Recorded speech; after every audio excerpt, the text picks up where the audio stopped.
All right. Hello, everyone. We are here. Hey, Look, hey. look, going on, look who we got. y'all? Hey, we got Miss Sharon. Sharon's Yes. back. Yes. We got to send some love to our Sunny. She not feeling well tonight. Yeah.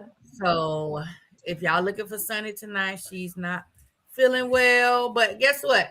This week is our fun week. I'm excited. I like just having fun freestyling We because about to we have try to some be a little fun. structured around here, but we're not gonna have no structure tonight at all. there was None. no It's there was going no down. planning. There was no planning that went into any part of tonight's episode or Wednesday's episode. I'm telling you that now. Okay. But we None. did come up with a couple of topics that we think that would probably be fun to talk about and just get, what we think about different things and stuff. Don came up with one. I was like, girl, I got plenty of stories because as a kid, yeah, I definitely got whoopings that I feel like probably killed me about 3-4 times. Oh yeah, As we a didn't kid, die. We didn't die a million times, child. listen, it's people right what that comedian says, people that died that ain't never died before. Right. Absolutely. Dude, look, I definitely died and died again, but I'm still here. Still So But here. I'm yeah. still here. Woo, it made me better and stronger, baby. You gonna Yes. tell her what we Now, talking about? Huh? You gonna tell her what we talking about?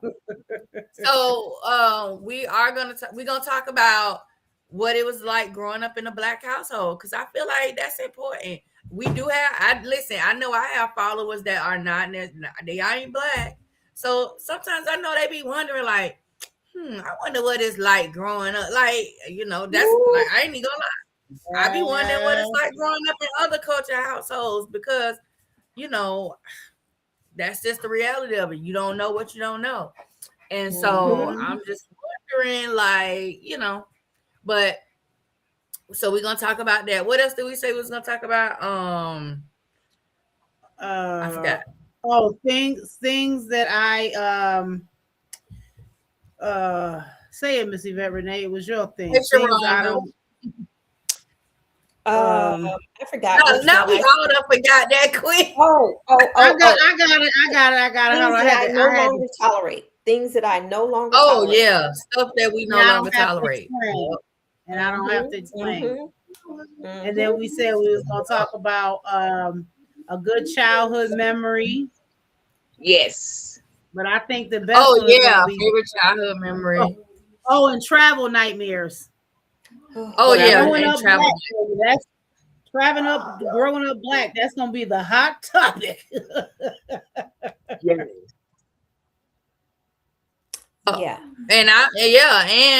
Because I definitely growing up Black, I got in trouble as a kid a lot.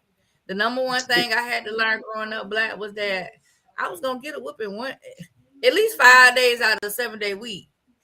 I was gonna get a whooping for something. Was it whooping or was it torture? They didn't play. Our parents did not play. Yes, because so for me, so as a toddler and like under 5, I was quiet. But then once I started talking, it was like you talking. All my report cards from elementary and middle school, all of them say too talkative. They say too talkative. That's why we here now. I'm talking. So I would get in trouble if my mom got my report card and it said, like, she didn't care if I had all A's or A's and B's. Why are you talking? You know you ain't supposed to be talking. Why these teachers teaching? So I would get a whooping for talking. I get a whooping for just little stuff. Then once I think 5th grade, I said my first curse word at school, child. Didn't that soap taste disgusting? Didn't that soap taste disgusting? I ate so much soup. You know what? Yes, it did. And it was zest. Like, never who wants zest in their mouth? I never ate it. It was either zest or Irish Spring soap. And that was no fun. For me, first time But I then, got caught smoking cigarettes. Oh, That no. was a horrible oh, deal. Listen, I'll you tell me when it's time to tell that story. But baby, you would have thought that should have made me not want to smoke cigarettes. But I was traumatized for a good 5 years. Literally Well, traumatized. when you find your grandma's chewing dip, and she said, "Oh, you like to chew dip? Well, let's chew it. Let's chew the whole thing." I was like, right. Look. She kept putting it. I was like, oh. I don't smoke tobacco. None of it. It tore me up. So I was tore for days behind it. Miss Wow. Sharon, I threw up so bad from smoking 7 cigarettes in a row. Really wasn't smoking it, just inhaling. Had to eat a whole pack of cigarettes. I threw up in this bag, and to this day, I swear, think it was kittens in that bag. That's how bad I was hallucinating. Dang. You told Ooh, baby. One way. That was the turn. I said, I'm not. It's chewing tobacco, Deshonda. Deshonda say, what's chewing dip? It's that chewing tobacco. The old school. That's the old school. The old men be chewing it, and then they be spitting it out. That child. Oh, let me tell you, growing up in my household, was definitely growing up black. My parents were Jehovah's Witnesses, so they were strict. Oh, it was like growing up in a cult. They were strict. And when I say go outside and get a switch, my mom, I couldn't come back in the house with 1, 2, or 3. I had to come back in the house with 5 good switches. Ooh, so she could tie it and braid it. Girl, and they better be what decent. you say? They gotta be decent. Okay. And at one point, she went and bought a paddle. I never got paddled at school, but my mom paddled mine. When she got I the paddle, my mother went and bought a strap. My mama did not play. So I'm a neat freak. And when I say I'm a neat freak, I have like OCD neat because of my mom. My mother, and I would get to the point, I got tired of being neat. So I would stuff the clothes under the bed. My mother would come in my room and count every single item. If it was a pair of socks, she counted, that was 2 items. And I got hit for every single item that was under. I remember one time I had about 30 things under the bed. And my mother, I got 30 beats.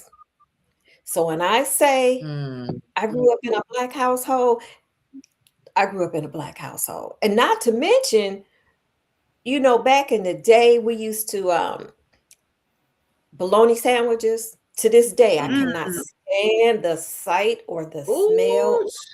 Bologna. I can't stand it. I love some fried bologna. I can't stand white bread. I cannot stand to look at black-eyed peas. We ate black-eyed peas seem like every day. I can't stand the sight of black-eyed peas. I can't stand the sight of okra. If you put gravy on my food, we're gonna fight. Because we had gravy on everything. Not gravy. What did the gravy do to you, girl? And don't be stealing back in the day in a black family. I'll never forget going to the store. Now remember, y'all, my dad was black, my mom was white, but I'm black. Right. And I remember being in the store and I'm in there, I done stole something, and never forget the Puerto Rican man, like, I'm gonna tell your father. I know who your father is. And I was like, I don't care. My daddy told me I could steal, not knowing my father was standing behind me. Baby, when I tell you that man with that big old claw hand grabbed me by my throat and literally dragged me up the street to the house, dragged me up the steps. When I tell you my legs and head hit steps, railings, everything. He got me in that room, and baby, he said, "Oh, I taught you how to steal? All right, let me show you what stealing does." Never forget it. He took that train track off that Mickey Mouse house. Remember the track that used to be around the Mickey Mouse house? He snatched the track off of there and listen, my eyes still messed up from that. But guess what? I ain't steal no more. Yeah. And I still to this day am scared to cuss in front of somebody older than me. Because baby, when my nose got busted wide open and my lip for saying something slick to an adult, And back then, you didn't call no CPS. I'm sorry, you had, but we was pretty respectable to a certain point. We had respect because our Black parents did not play back then. Okay, but nothing wrong with the auntie from down the street kicking your tail, whooping your and behind, then dragging you home for you to get that second butt whooping. Another family that like the line. Because I definitely got about 3 in one day for the same crime. For sure. Talk about tender booty. My grandma used to have a back scratcher. She had 2 back scratchers. She had one that she actually scratched her back with, but the other one she kept in the drawer, hidden. And she'll just catch you out of nowhere. You'll think she done forgot whatever it was. And she'll sit right in front of her TV watching the soap operas. And she had a chair to the side next to her dresser. You just be sitting there minding your business, watching Victor Newman with her. And all of a sudden, that thing just come and hit you clean on the leg out of nowhere. And you be like, what? She talking about, yeah, you thought I forgot, remember? Because she got me one day. I didn't even do nothing. See, this is the part I hate about being in a black family, because with a bunch of kids. Even if you ain't doing nothing, you got it. You got it. For everybody. If one got it, everybody got it. Okay. And my cousin used to go and knock on the neighbor door to make her dog bark. We call it, ditch and dong. Ding dong ditch. Ding dong ditch and all that. So they would go ring the lady doorbell. This day, my cousin, we both had on a red shirt. I didn't know it because my mom dropped me off and I just went in the house because it was time to watch the stores. That's what I like to do. And I'm going in the door and I'm sitting there watching the stores. Next thing I know, she caught me with the back scratcher. I'm like, what did I do? I just got here. And she was like, I told y'all about going ringing Miss such and such doorbell, bothering that dog. I was like, Grandma, I ain't do it. Here go my cousin. What's going on? Turn around the corner with a red shirt on. Because the lady called my grandma and was like, your grandbaby with that red shirt on keep running and ringing my doorbell. So all she did was saw me with a red shirt. And me and my cousin, I was like, man, for a whole week, I was like, I don't want to talk to you. Because you got me a whooping for nothing. For nothing. I couldn't stand that. I was like, I want to get a whooping because I caused the whooping, not because you know what I'm saying? You did something, right. And we all got to get in trouble. And what it did was it made me, I parented my children totally different. I may have actually been a little too lenient because I was determined. I'm like, I said, nobody's fighting people. We're not bashing up people, beating people. We're not doing any of that here because I just couldn't stand it. Because, really and truly, now some of it was good and it taught us reverence and respect for our elders and it kept us in line. But some of it goes back to slavery actually, and it's abusive. It gets to a point where it's abusive. Mm-hmm. And so I'm not raising my children like that. No, they're not. I said they're gonna be respectful and everything, but nobody's gonna be fighting. Everybody keep their hands to themselves. Let's keep our hands. And the few times where I've kind of like, I catch myself because I'm like, what did you say? They can comprehend. You can tell them what you need them to do. They can follow instructions. But everybody, let's keep our hands to ourselves. And so that's how I raise my children. Well, I ain't gonna lie. I used to tear my kids up. I did. Now I didn't hit them with no extension cord. No. I didn't, you know what I'm saying, do none of that. But they used to get whoopings. Like my kids got whoopings, and my kids got woke up in the middle of the night if they didn't do a chore. You know what I'm saying? Like I'm like your grandmother. I would you don't want to do the dishes? All right, don't do the dishes. And I didn't ask you 3 times. Don't forget to go in there and do them dishes. Don't forget to go in there and do them dishes. Them dishes still sitting in that sink. And I know I'm not repeating myself. All right. Wait good till 2-3 o'clock in the morning. They in there slobbing sneak. I didn't threw buckets of waters on my kid in the middle of the night. And baby, now I'm about to take your ass up. And you about to go do them dishes. Yep. I don't care. But I think I agree, Miss Sharon. Some of it was a little abusive. I mean, I got to be honest. Like that situation with that track, it messed my eye up for the rest of my life, right? Thank you, Jaquan. I appreciate you. They didn't see the emergency room, baby. You had to see it yourself. if your eye was bust, if you like this, my mother is cutting me. I got cuts on my all that stuff. You and would say and get that blood up off my floor. Yep. Oh yeah, and dare you to fight them back. Dare you to fight them back. My son looking at me right now, y'all. Like this is what you're talking about is not a good thing. Sure, I used to get wet whoopings. Sure. Fresh out the bathtub. Yeah, don't even dry out. Come here. Yep. Wait a minute. What about getting our hair pressed with the hot comb? Oh, child, you better sit still and you better not move. Because while you moving, I'm not even burning you. Sit still. That's all I'm always saying. It's the steam. It's just the heat, ma'am. Just get burnt. Felt real metallic, ma'am. But yeah, so some of it was abusive, right? Because when you hitting a child with a extension cord, or I heard Renee say I used to get wet whoopings, that's abuse, right? But I think because we never could toe the line, people couldn't figure out what was like, okay, this is acceptable, this is not. Now we got a generation of kids that you can't physically discipline them at all, right? And I feel like that's where a lot of our kids nowadays are missing out and why they acting out. You know, you started that gentle parenting. Okay, let's sit you down and we're gonna talk about your feelings.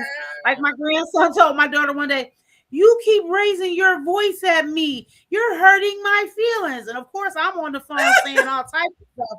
Boy, if you don't right, because I'm like, bump your feelings. Our parents do what your mama told you to do.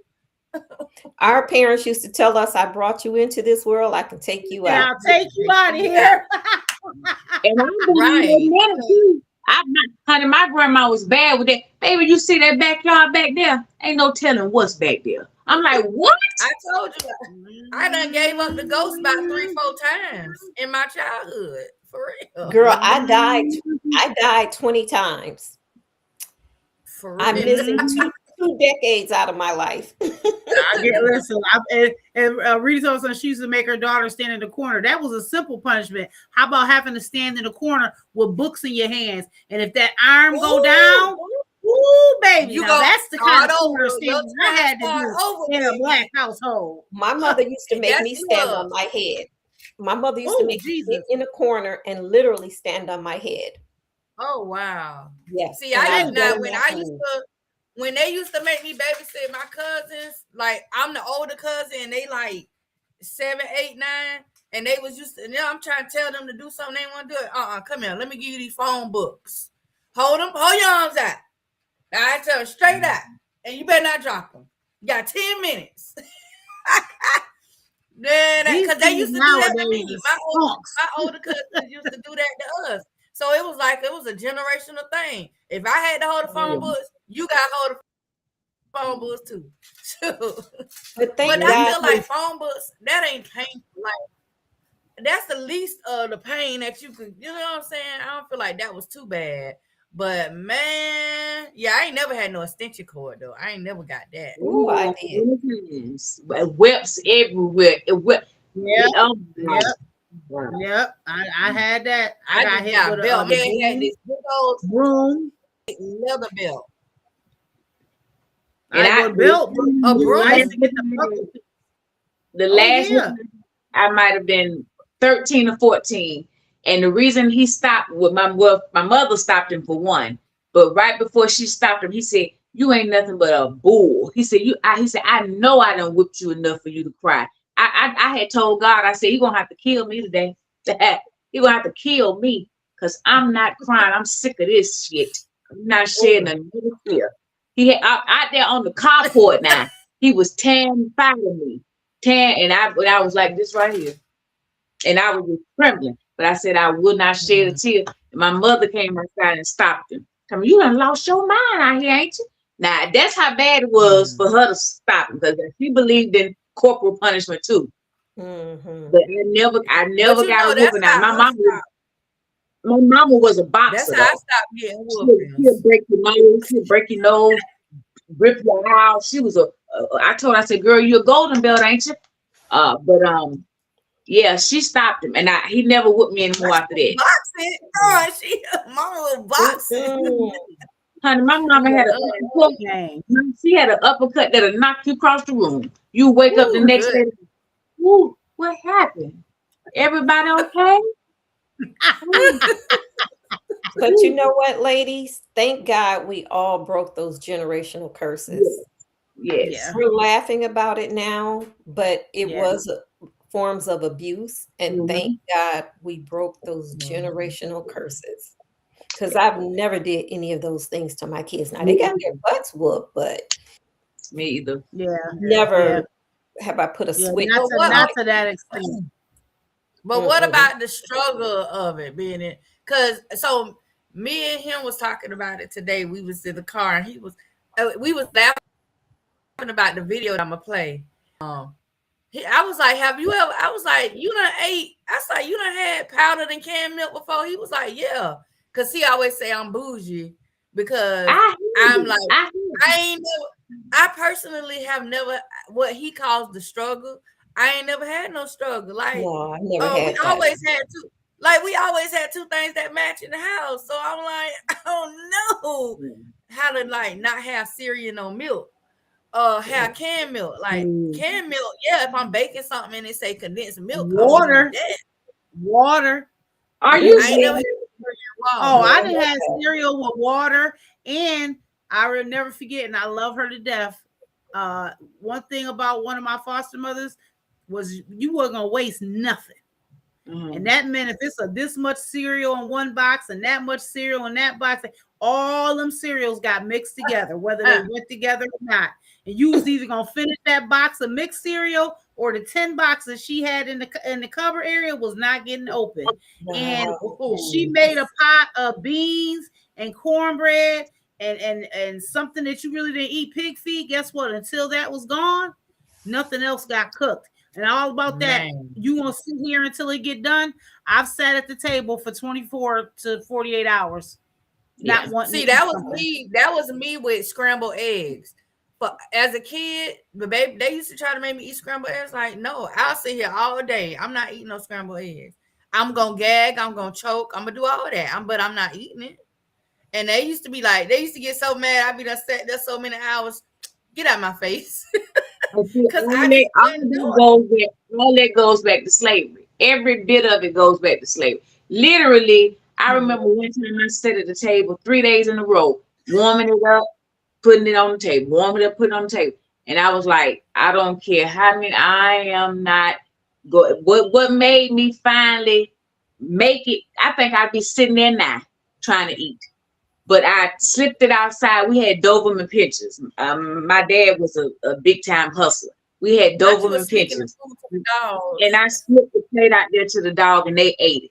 And she said, you better be glad, because I was getting ready to round them up. I said, so that's the only thing to save me, or I'd be either dead or sitting there now. Yeah, they didn't. You know what? I don't know. I don't know for me if it was so much just doing it because of like slavery habits. Like we literally, and I'm talking about before I went to foster care. So I'm talking about now when I'm still at home with my mom and them. Like we didn't have it, right? Because of whatever reason it was, we literally didn't have it. And I remember eating cereal, if it was any, with water. I remember eating peanut butter, but wasn't no bread or nothing, and just sticking a spoon in there and eating that.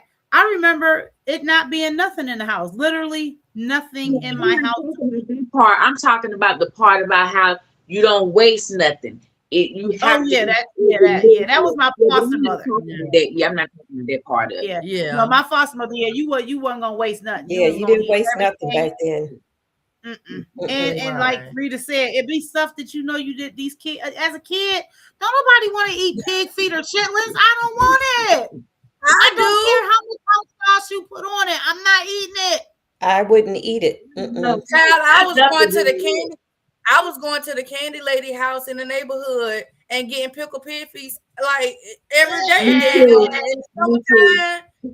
And to this day, that's my treat. Like if I walk to the bus, down there by the bus station, I stop and say, y'all got some pig knuckles? I say, I like the fat kind. Come on, we got 2 of them put up for you back here.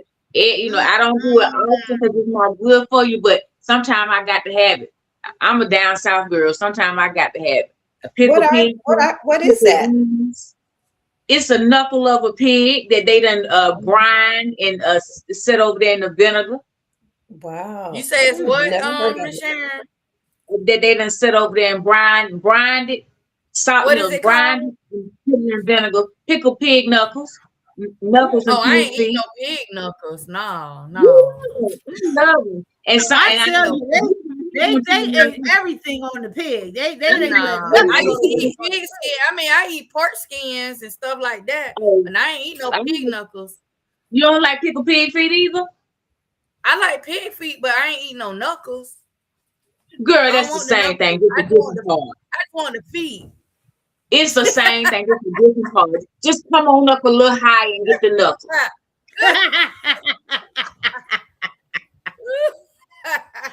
But you know what though? I think in all of that though, I think growing up Black was a wonderful vibe. Like I remember the good times, right? Being able to be outside on the street, everybody knowing each other, everybody playing together. You know what I'm saying? Like it was just like back in my time when I was younger, I'm talking about. Everybody knew everybody. Everybody was like a cousin. If you didn't have it in your house, it was no thought for the neighbor to feed 10 kids on the block without questioning it. Like, you know what I mean? Like we took care of each other back then, right? And I so miss that. Like I miss having a real community of people that were like thinking about each other, looking out for each other. Not that we didn't have our problems and we didn't fight amongst each other and we didn't cuss each other out and we didn't talk about but we took care when it came down to it. Remember they used to have rent parties. You can't pay your rent. We're gonna have a whole party. Everybody gonna put in whatever, and we're gonna make sure that your rent get paid. Can you imagine somebody asking somebody to do that now today in 2026? Posted on Facebook, girl, Darlene. Right. Darlene had the audacity to say she gonna have a rent party. But yet she bought that pocketbook last week. I seen about that pocket. She posted that she had bought that pocketbook. I bet you I won't give her a dime. Not a nickel. It'll be all over Facebook. Oh yeah. All over Facebook. They'll run your name down to the dirt. Right. But I'm gonna tell you, I get up there and shake it and make it do what it do before I ask anybody. I wouldn't ask nobody for nothing. And that's sad. Yeah, that's me. That's sad. Yeah, I'm like that too. I don't. It's very hard for me to ask for help for anything. But I want to say real quick before we say before you say what you was ready to say, Lady Bird. Anybody in the comments, our audience, tell us about some memories y'all had about growing up in a Black household. If you are a person of color and you grew up in a Black household, what were some good memories or some memories that you said, I would never do that as I grew up as an adult, or I would never do that to my children? Like, tell us about the things that y'all had going on in a Black household. But go ahead, Lady Bird. I'm sorry. Yeah, no. Let me just say that Sharonda Cote said them wet whoopings hurt worse than anything. Yup. Horrific. Those were horrific. Yep. Those were horrific. Think about it right now. My skin just started burning. Jesus. Burn, baby, burn. Okay, let me.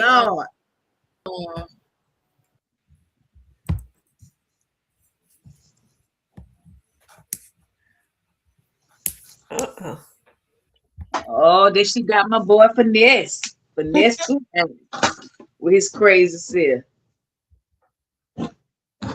What did he say? I ate noodles with no packet. Cereal with the canned milk. The powder milk. No milk.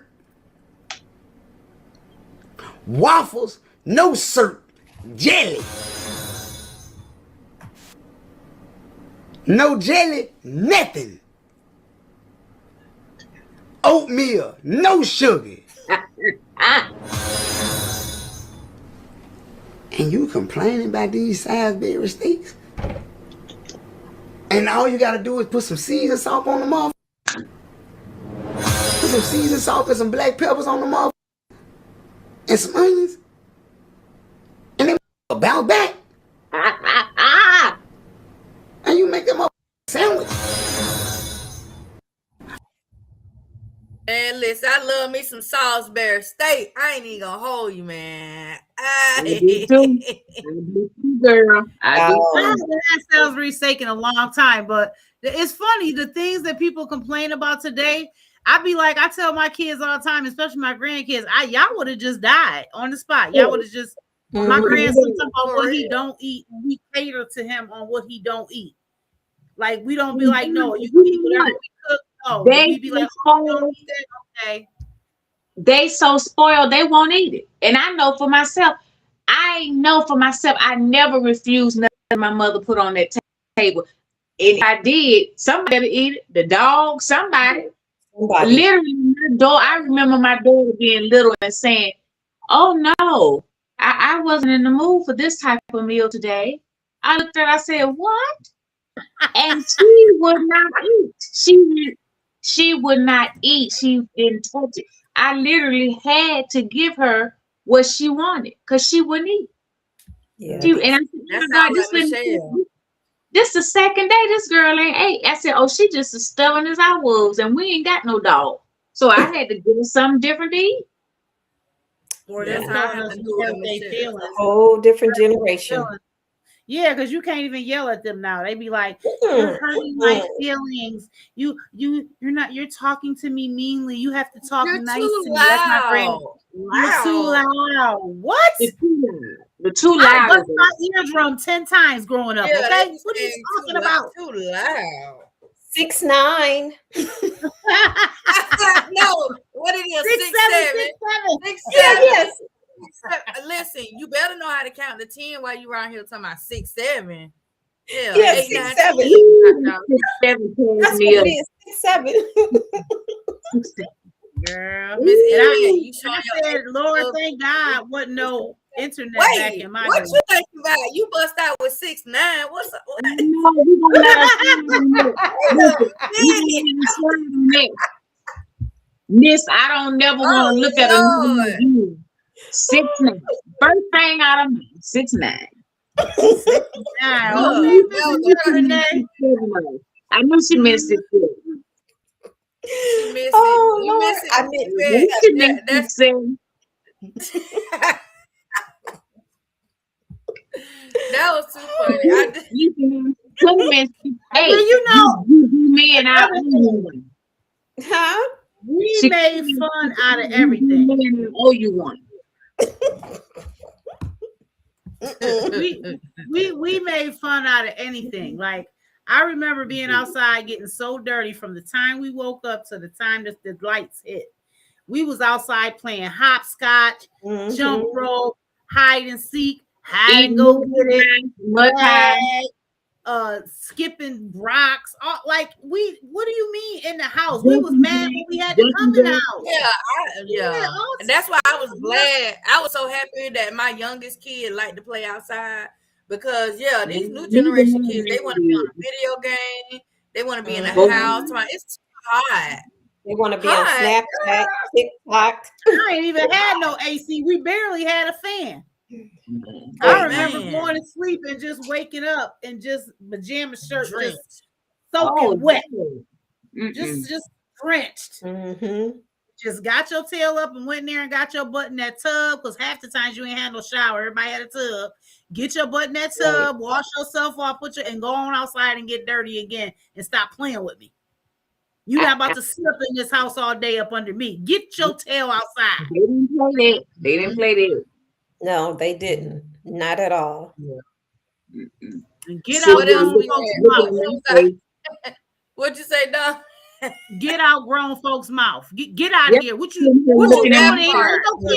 Ain't no kids in here. Get up out of here. They love that part. You sitting here looking at me. You better not repeat nothing you heard in my house, outside my house. Right. Nowadays, that was a negative and a plus too, Renee. That was a negative and a plus too because a lot of trauma stayed in the house because kids And I was one of those people, whatever happens here stays here. You don't talk about my business outside of this house, da, da, da. And we were taught to not talk about certain stuff that we probably should have been talking about. But on the plus side, it was like, listen, if we ain't got no food, you don't go to school and tell the white people we ain't got no food. True. Right? Ain't they business. Right. You want them to come take you. But they were honest with us when they said, you can be foolish if you want to, and they didn't tell them white people such. Now then you up here and you living in these other people's house that don't know nothing about you, don't like you, just got you for a check, probably gonna be putting hands on you. They didn't lie about stuff. They didn't sugarcoat. Now that's one thing I can say that I got from my parents that I still do. I don't sugarcoat with my kids. My kids know the good, the bad, and the ugly about me. Reason being, I don't want nobody walking up to one of my children trying to tell them, you know, your mama, They're going to say, my mama told me that 25 years ago. Now get on out my face before I move you. Before I move you on out. Yeah. And you have a blessed day. Okay. Right. So you can run that game on them because I done told them everything about me. Good, the bad, and the ugly. Because everybody in the past. Listen, we ain't always been saved. So, so you will not walk up to neither one of mine and think you telling them that you're going to probably get your head, your feelings hurt, and you might get your body hurt. So, I did get that from my parents as far as like being honest and just sometimes even brutally honest, just telling the truth. I don't sugarcoat. I don't sugarcoat now. Yeah. Oh. Yeah. I don't believe in coddling children because especially as an African American child, because the world not gonna coddle you. The world is designed to chew you up and spit you out as a black person. It's designed to chew you up and spit you out. For most black people, we don't even get 3 chances. We don't even get 1 chance. So you have to be perfect almost, and walk a very thin line. Yeah. So I've always been brutally honest with my children. And like I told them, in this house, this is a cocoon. If you make it back to 818 Shepherd Street, this is where we, build you up and get you ready to go out there to this mean and brutal world. So this is your safe haven, this house. And that's how I always, reared my children in love and tried to do that because like I told them, the world is designed just crumble you up and toss you away. So in here, I want you to feel safe and loved and know that all I want for you to do is thrive and do the best you can, be the best you can. And I also told them, I want you to do what you got to do, get your education, get your degrees, get whatever. Even if you don't want a degree, get your career, your technical, whatever you want a technical degree, whatever you want to do. But I want you to know you can always come home. Now I want you to get up out of here and make something of yourself, but don't never feel that you can't come back home. But you don't have to always come back home. Yeah, always come back home. Yeah. Yeah. Now, what was our other topic? Because didn't we say something? Well, we said what's our favorite memory? Yeah, what's your best childhood memory? And the other thing was things I don't care about anymore, and I'm not explaining myself. I like that one. My best childhood memory would be me sitting on the top of my daddy's one of his cars, his Nova, his burgundy Nova. Y'all even know what a Nova is? We used to have one. Okay, sitting on the top of his Nova, Chevy Nova, and I've always had a whole bunch of hair, which is traumatic because my mother used to condition it with mayonnaise, and I think that's why sitting on that porch with that mayonnaise in there, that's why I don't eat mayonnaise now, and that's also why oh God, I don't even want to think about it. But yeah, so he would take all my hair out. She could be done just did my hair, just did it half down to my waist. She just did it.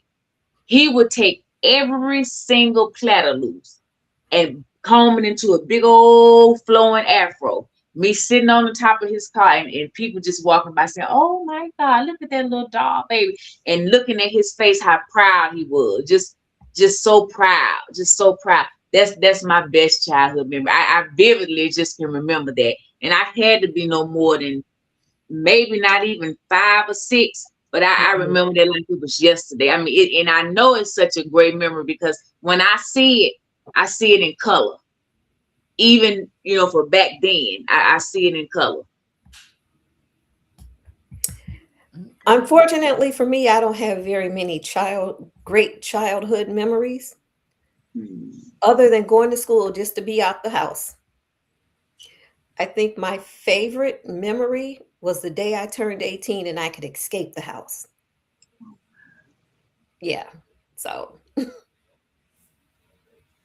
What about you? Yeah, I don't have a bunch of good childhood memories. That made me kind of I know that I had some positive days, I'm gonna just say, but remember, my childhood was at 7, by the time I was 7, all types of crazy things had went on, and then I was put into the system or whatever. But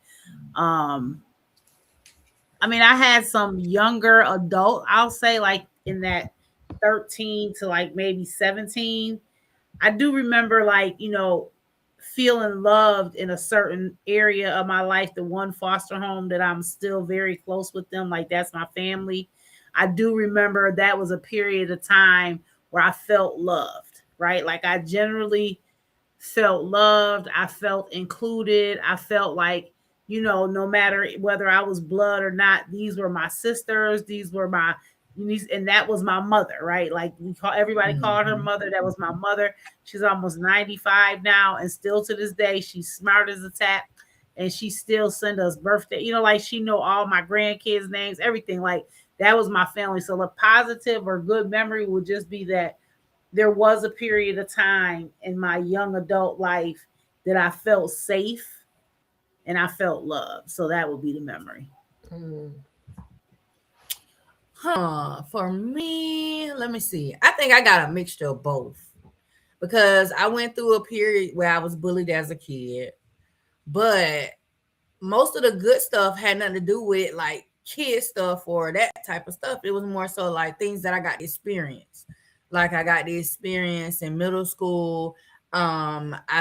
That was when I met, and it's crazy because I met them in middle school, and now as an adult, I'm friends with them as adults. So y'all remember that rap group, Crucial Conflict? They had that song, "Hey, in the middle of the barn." So in middle school, they're like early teens age. They're like 18, 19, and that's when they're coming out with this song. I'm in middle school. They came and performed at our after school program that we had because I guess they were in the city doing a concert, and the person at the school knew that this was like the thing. This was like the song. And so she arrange to have them come and do like a little mini concert after school for the after school kids. And so I got to meet them. And it was so funny because as an adult, when I reached out to one of them, I was like, hey, remember this. Remember we stood, we had conversations and stuff with them, and he looked, he was like, I remember. He was like, I remember. And then, so we kind of start having that whole communication, and then I linked with everybody. So that was something that, always stuck out as a memory that I enjoy as, around that age. But then, like when it comes to like my family dynamics, I think the best memory I have is me and my dad's favorite song. Me and my dad's favorite song. He taught me this song when I was probably like a toddler because it just was playing. Like he had this, he had it on 8-track. Yes, 8-track. He still had an 8-track player. He had an 8-track player, and he had it on an 8-track. And I used to always get it and put it in the thing and play it. And then when right behind that, then they had all this, the cassette tapes and stuff came out. And I even remember the cassette tape was white. So we had that, and I used to just play it, same song. And it was Heat Wave, Always and Forever. Aww. And that was like the song that he taught me. So like that's a memory that has always stuck with me. No matter that song come on, I don't care what I'm doing, I don't care who around me. I'm gonna sing all the words, I'm hitting all the notes, the highs, the lows, the ad libs, all of it. Don't care. you know, so that's like a memory I have as a kid. And then I don't know. That it's like other little stuff in there, but stuff that really just stick out, those is probably like the main things that really like stick out for me. Cause I couldn't stand going to church. Like my mama might be watching this live right now, but ma'am, I ain't like going to church every day. You try going every day, 7 days a week, singing on the children's choir, the adult choir, the men's choir, the traveling choir. I wanted to sit home and watch football with my dad and my brother because that's what they did on Sundays. But no, I was in church. I was in church on Sunday, Tuesday, Wednesday if it was a certain day of the month, Thursday, then right back on Saturday for choir rehearsal. Yep. And then back at church on Sunday. And don't let it be the church anniversary. Wait a minute. Like, going in the afternoon. Going in the afternoon. You was getting ready to say that. Service. And don't let it be the church anniversary because now you in there Wednesday, Thursday, Friday, the banquet Saturday, Revival. You in there all day. Well, that seemed like wait a minute. That seems like a whole lot more fun than being forced to go out and field service on Saturday morning. And then all your friends make fun of you at school. I know that was rough. God. Yeah. You say going well, Miss Yvette? Out in field service. You know how they come to your door, knock on your door, and you be running from them. Oh no, not no, I tell you what, come back next week. Yeah, I would have rather had been in church. Like field service, I ain't never heard that. That's why I'm like, yeah. So that's what you go out and do what? When Jehovah's Witnesses come to your house, they call that field service. Oh, because you was a Jehovah's Witness. Oh, that's what they call it, field service. My parents, not me. My parents were Jehovah's Witnesses. Oh, child, I was look. They holding knew this not to knock them out though. They couldn't stand my daddy because my daddy made sure they understood that he was not trying to hear nothing. They'll be like, "Are you ready for when Jehovah's coming?" He'll be like, "Are you ready for something?" He used to say. And I used to be like, "Lord, these people don't know." So they put us on the do not knock list. I was too. You would had right past the house. They ain't come back. Back and forth with them, scripture for scripture, and they started to avoid our house too. Yeah. Mm-hmm. Ooh, them childhood memories, baby. Mm-hmm. All right. The other thing was, what's blah blah blah. Sorry. What's things that you don't care about anymore, and you don't feel like you got to explain yourself when it comes to it. Dating. She don't play about that, baby, at all. Listen, she ain't got to tell them why she don't want them. She don't want you. She don't want you. That's it. That's all you need to know. She don't want. That's it. That's all. I wasn't expecting her to say that, but I should have. Listen, I'm right there with you, Renee. I don't want to have to tell you why. Dating. Well, I got a nice 49-year-old man, and I think girl, I'm 60. Wait. Did you see my eye? Did you see my eye go up, Yvette Renee? Wait. I'm 61. Missy Yvette, you heard. Don't you say nothing crazy. Look, Missy Yvette. No. So Missy Yvette on LO too, so she knows on there. I was talking about Freddie. You don't want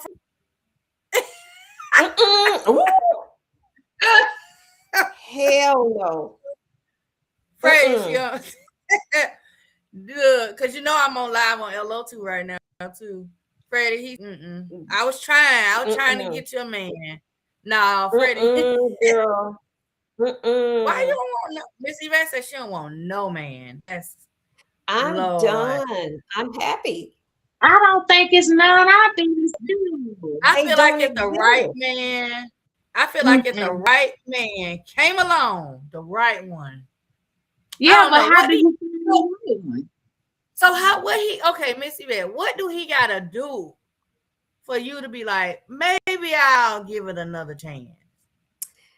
They don't exist. He doesn't exist. You said that, and somebody got angry with me today. I told somebody on today in the Uber, I said, he said, well, I know you dating somebody. I said, who? It's nobody today.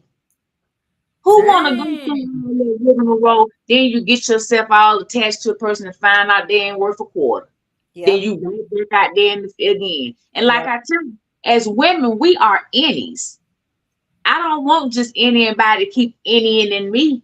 So yes, I removed myself. I sure have. God everything. I have removed myself.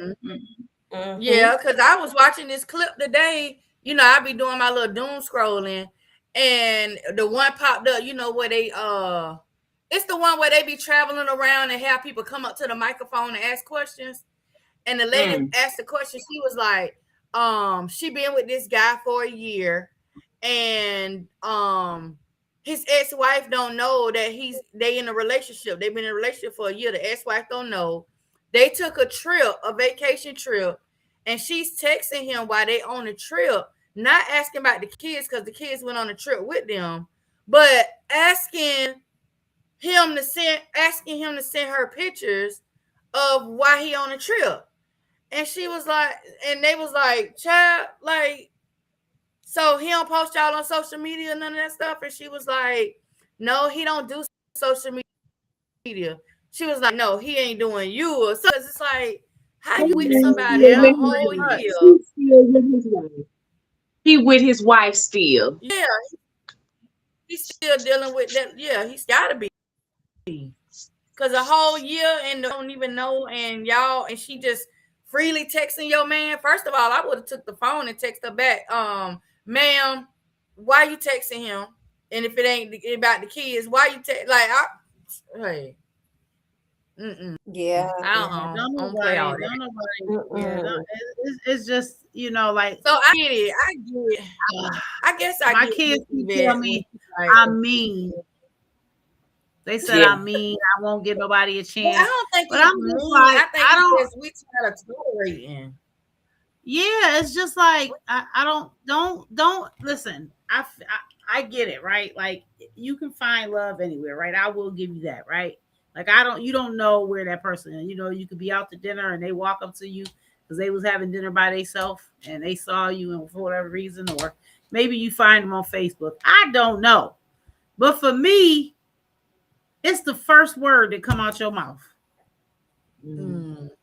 I'm sorry. I'm just at the point in my life, like Renee and everybody else. I've done it all. I've seen it all. I've dated.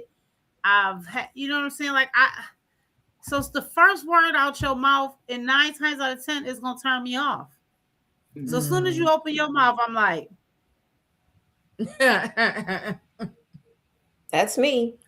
It's over before it even starts. Yeah. And I don't have the tolerance level anymore for small talk. I don't have the patience to even discuss my life anymore. I just and I don't want to hear yours. I don't want to. I thank you. I don't want to tell you about myself. Exactly. Because truthfully, if you on social media, especially if you hit me up on social media, what do I got to tell you? My life is on social media. Why are you asking? Open book.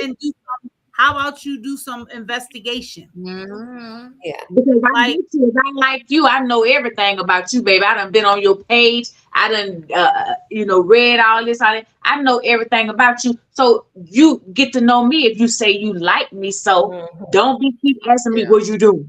What you doing? And not even what you doing? WYD. I can't stand. That makes me sick on my stomach. Send me a picture. I got pictures all on my phone. Oh, child. Let's send me a picture. That get you blocked. Yeah.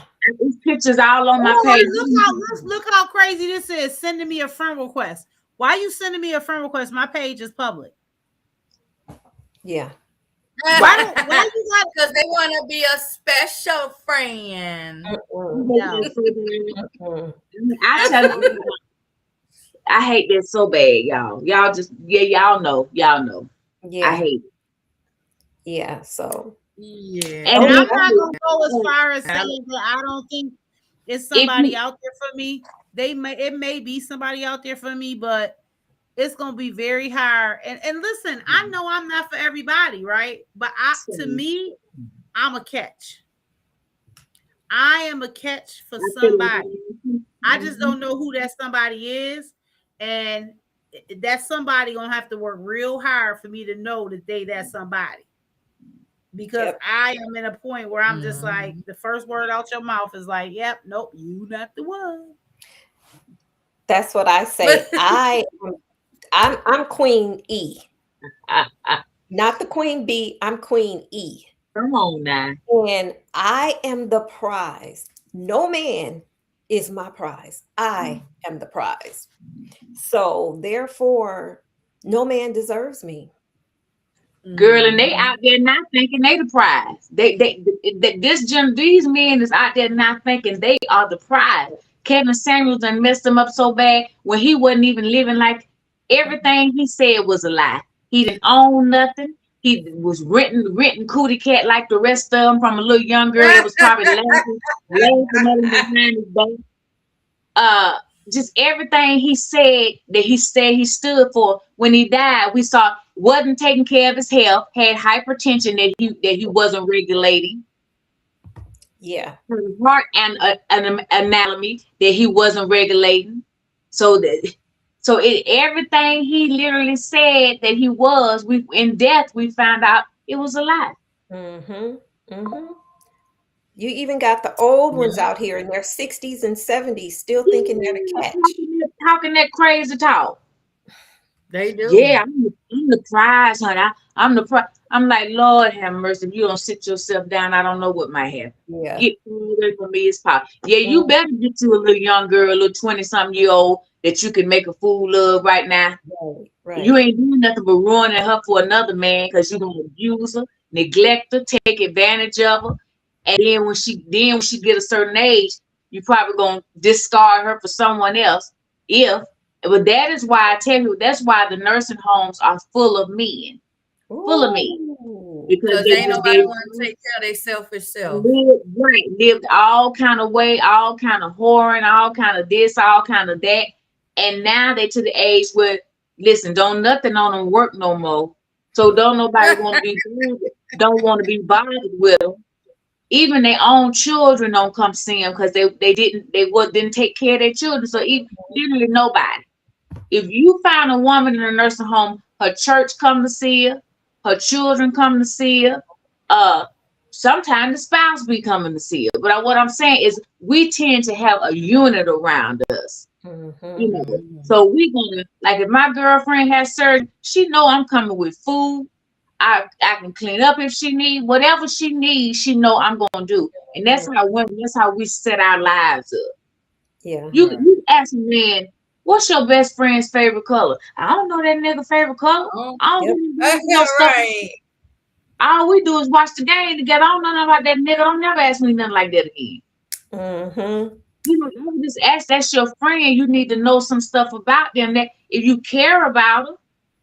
Right. So, Yeah. Yeah. Look, Anita said they down there with that ED. She said, but the young girls don't want them because most of them may have ED. They do.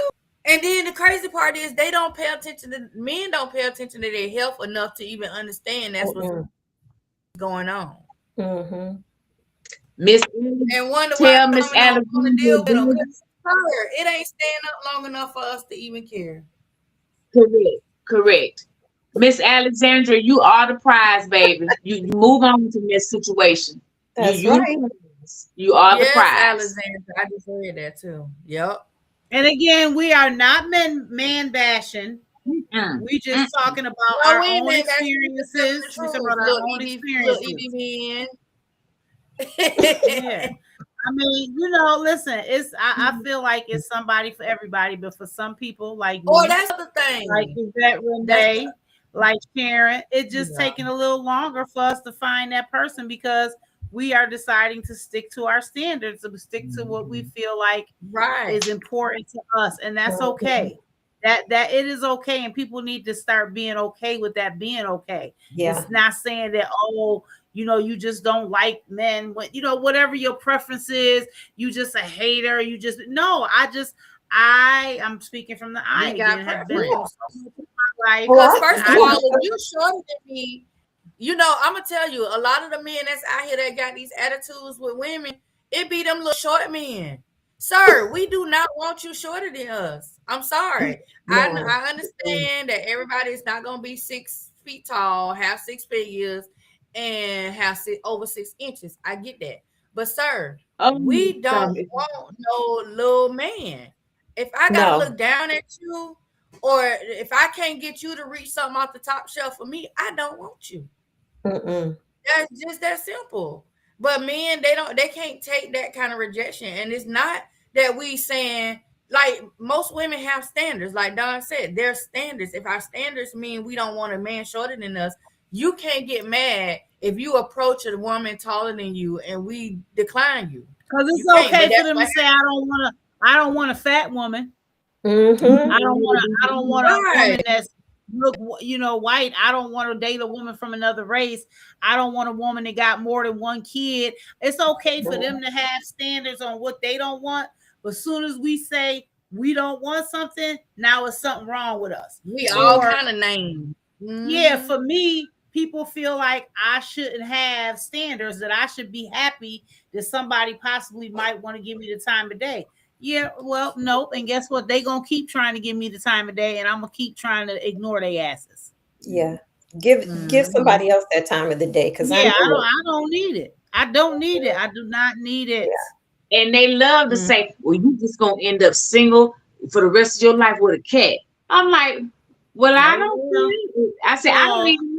I don't like cats and I don't like dogs. I said, but I can guarantee you my life will be fulfilled, and I'll be. Did you see how happy I am now? I'll be happy then. Right. I don't know what you think that was gonna hurt my feelings. I said, baby, you gotta come. I said, you don't know where I'm from and what I've been through. You got to come way harder than that, right, to even get a ride with me. Like, and for the record, and for the record, I hate cats. So look,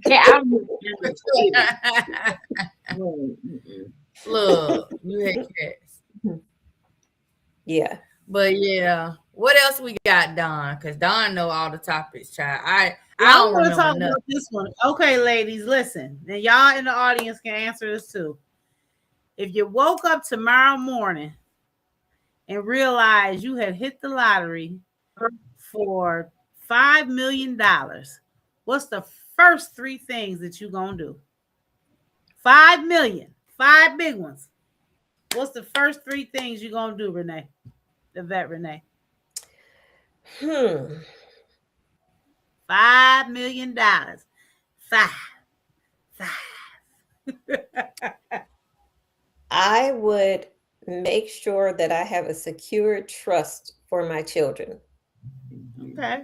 That's what's important to me, my children and my grandchildren. Anything material, I have everything that I want. I have everything that I want in this world. Okay. It would be about my kids and my grandchildren. I love that. Yeah. So the whole 5 million will go into trust? Yeah, I've done everything. I have everything. I would make sure, because I have more days behind me. I'm 61. So I've had all the material things. I've had the $1 million homes. I've had the $100,000 car. I've had all that.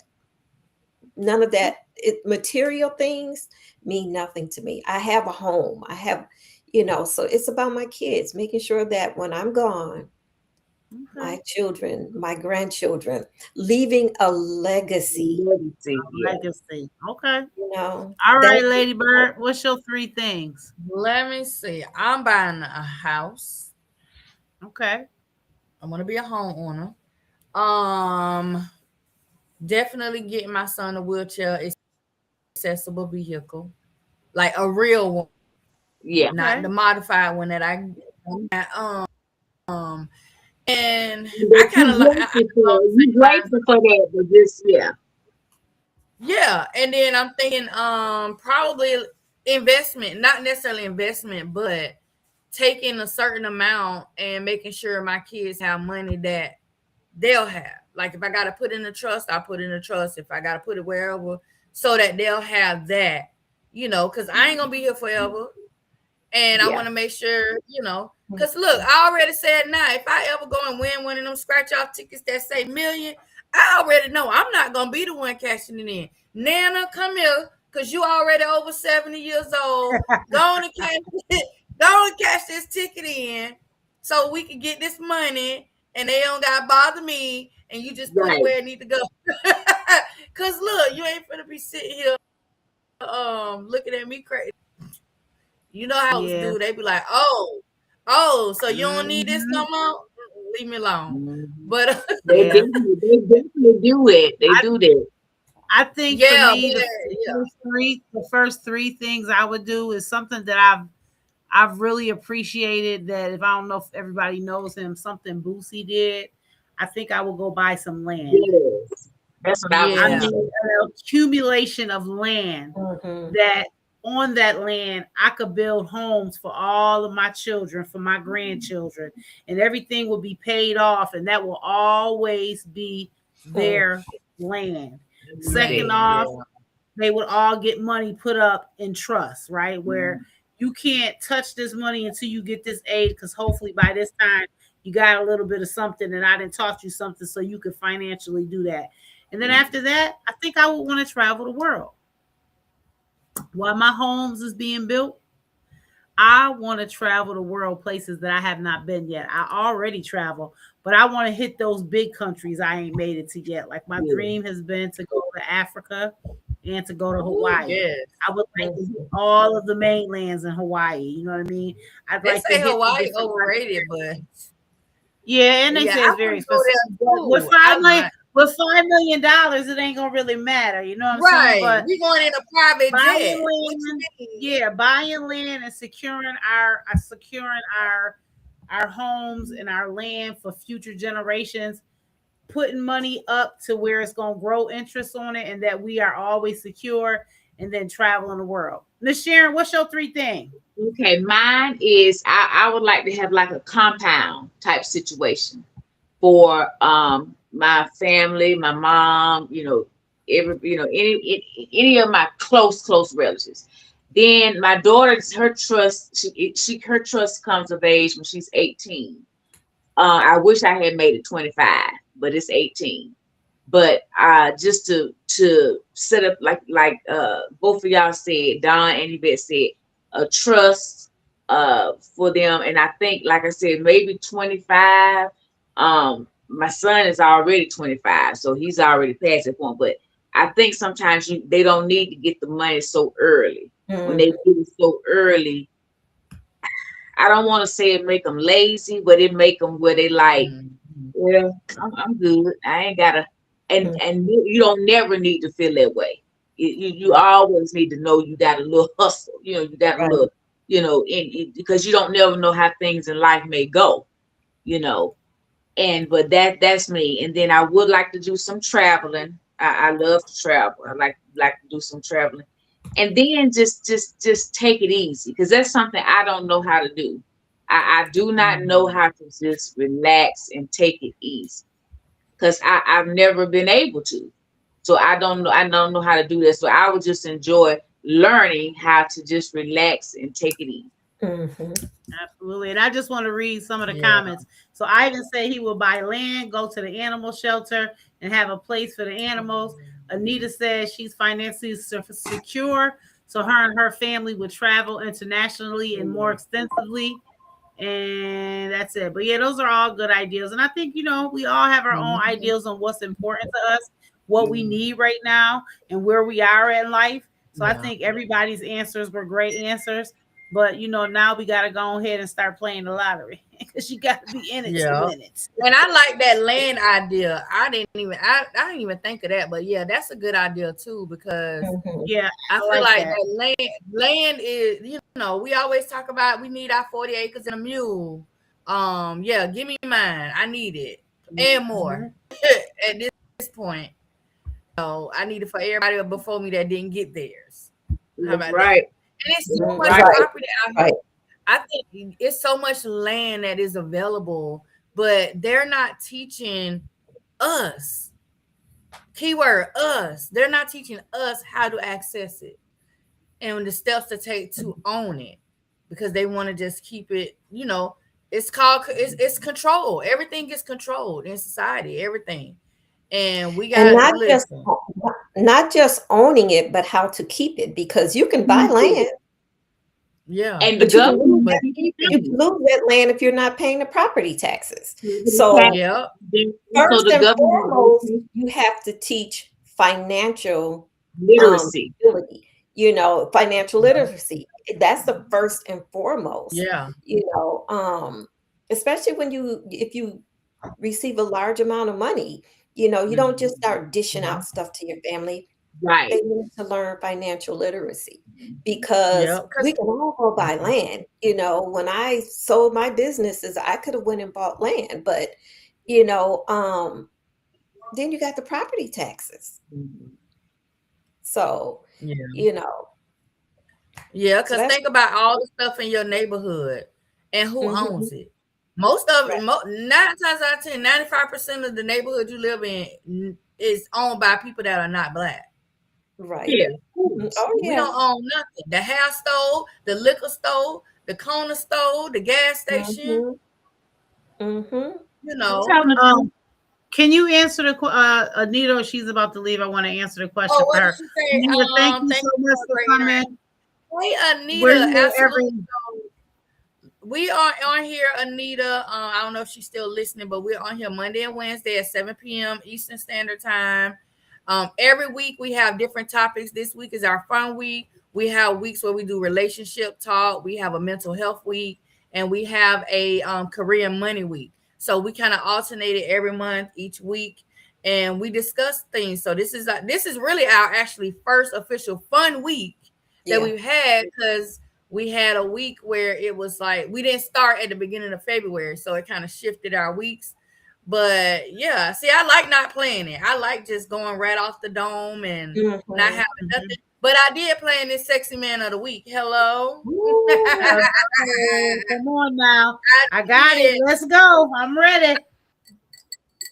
Of the week, because this is my guy right here. Hey man, say man. Hey man. Is this Terrence Howard? Hey man, say man. Is this Terrence Howard? Huh? I said, is it Terrence Howard? Don say, is it? It might be. Why, you like Terrence Howard? You like Terrence Howard? You like Terrence Howard? Man. Yes, baby. I ain't no darn like Terrence Howard, girl. You like Terrence Howard?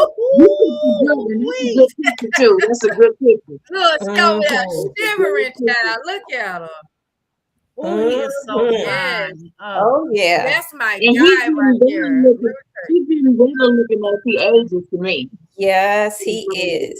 Yeah. He is so debonair. He is just so really is. That's just a handsome. Don over there drooling, y'all. Jesus. And the way he is dressed in this picture, woo.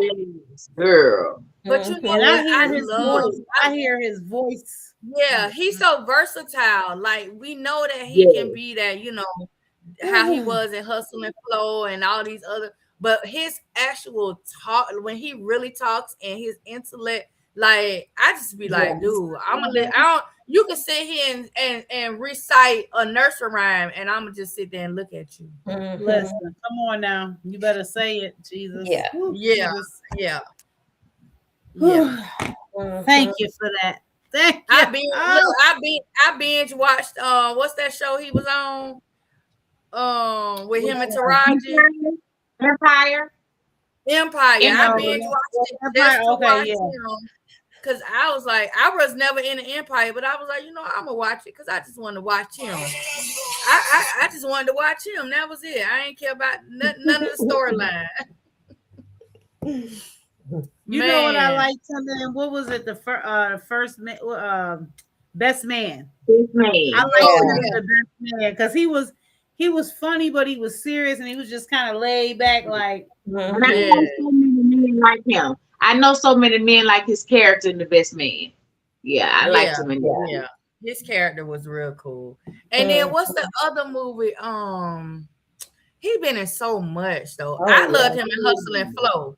That's my movie. Matter of fact, I might watch that tonight because I know all them lines in that movie. Man, that movie was good. And for me, that was the first time I think I ever knew who he was in Hustle and Flow. For me, really, because I'm not a huge like watch movie type of person. So you know, like, and even when I like somebody, I don't go back and like watch everything that they did. I just know that once I liked them in that movie, okay, now I know he's fine, and I just like Terrence Howard. But I'm not a huge Get Rich or Die Trying with 50 Cent. He kind of played a wingman in that. He did really good in that. Really good in that one. Well, thank you for being so fine, Sir. Right. Man.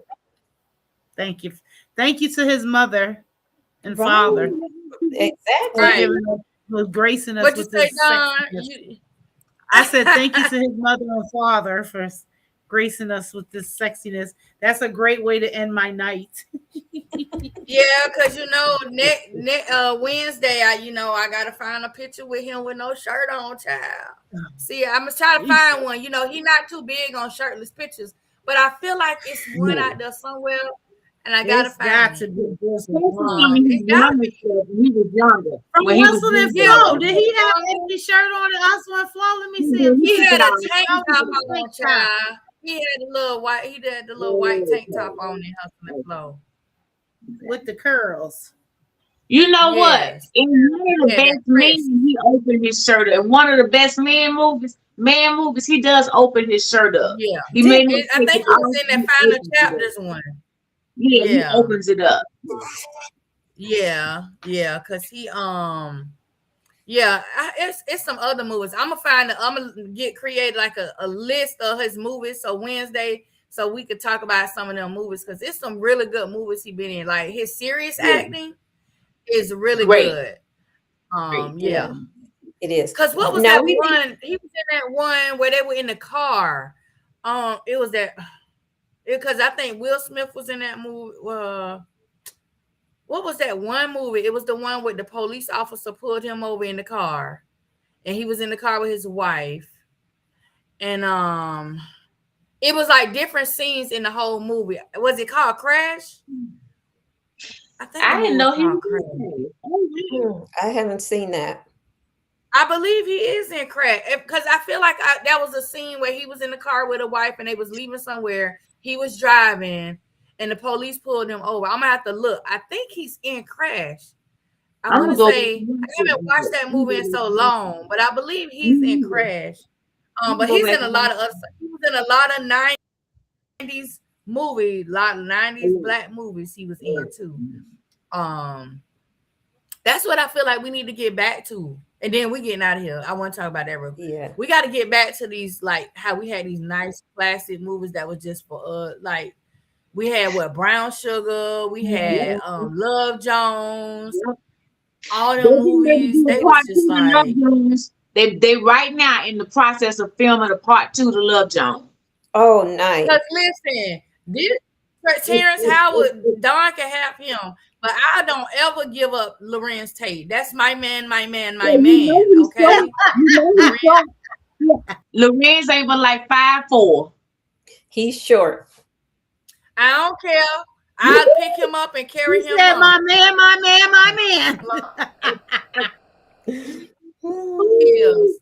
Listen, I'll get him some heels like Prince, and he could look me down on me then. So I don't care. You ought to be ashamed of yourself. You ought to be ashamed. How you doing, Miss Jackson? Glad to have you. Oh Lord, she did not say heels. Yeah, I don't care. I not give up Lorenz. On that note, let's end, please, because you just she done ran out.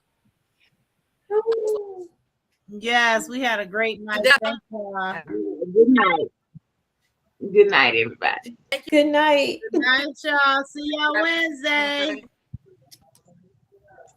Bye.